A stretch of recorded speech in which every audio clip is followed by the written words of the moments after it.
it sounds like you're asking what are some of the key takeaways from what makes teaching unsustainable? Correct. Yeah. I mean, the first thing is workload. I mean, that's obvious, right? Teachers just have so many responsibilities, and there's not enough time in the day to do all of those things. Some of those things are outside of teachers' control, but some of those things are, in my opinion, and again, this differs depending on the school and the district and what the constraints are and what they're being asked to do. But there are some things that teachers do that are unsustainable that they actually can change. And I think one of the big things that continuously comes up is grading, right? And teachers say, well, I have so much to grade. I have so many things to take home. It's like, okay, well, let's talk about grading. Let's talk about the difference between grading and assessment, because I think those are two. I mean, they are objectively two different words, and they're two different words because they mean two very different things. And I know from personal experience, my own journey with grading and assessment, that when I started teaching, I was engaging in like that traditional grading, right? Where it's like you give out assignments, you assign point totals, you give them a score based on how much they completed or how correct they are, you log them all in the grade book. And it was within the first 2 years of teaching for me, I realized that this just wasn't actually doing anything for me.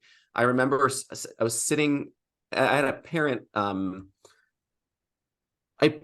parents reach out to me about their son, and this boy was very, very eccentric, very bright,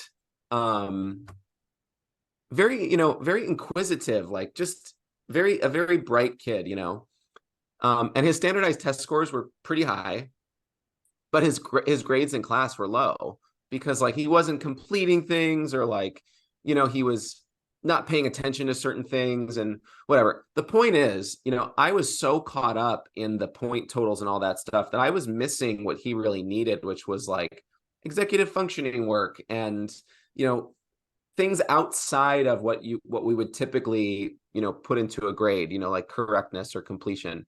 And so that prompted a shift in my practice where like I stopped assigning point totals to things, and I started to take a more standards-based approach where I was actually qualifying, this is what I want kids to know and be able to do, and then bringing them into that. This is what we're learning in this unit. Here's a student-friendly rubric for this.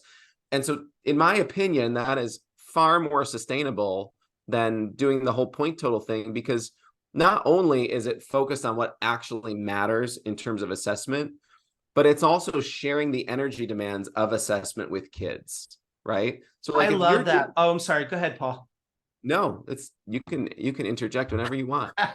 So Paul, I love that, because I don't know if you've had a chance to look or listen to any of the other episodes, but recently I had Star Saxene on the show.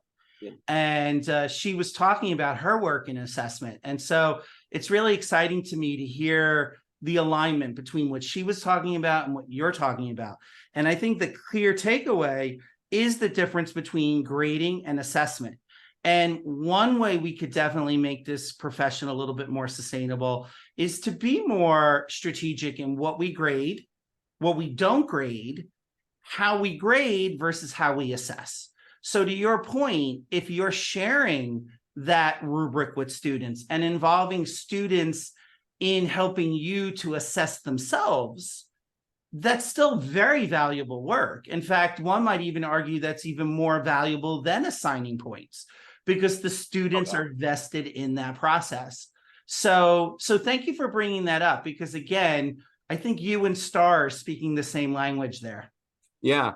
I mean, the other thing with that too is then you can also do that in class, right? So you're using your time during the school day to do the assessment, and you're doing it with kids. And so it's actually good for kids, but it's also good for teachers. And for me, that's at the heart of sustainable teaching, is that they're practices that are good for kids, because this isn't about just having teachers do less work. This is about having teachers work smarter, right? And do things that are good for kids, but also good for them.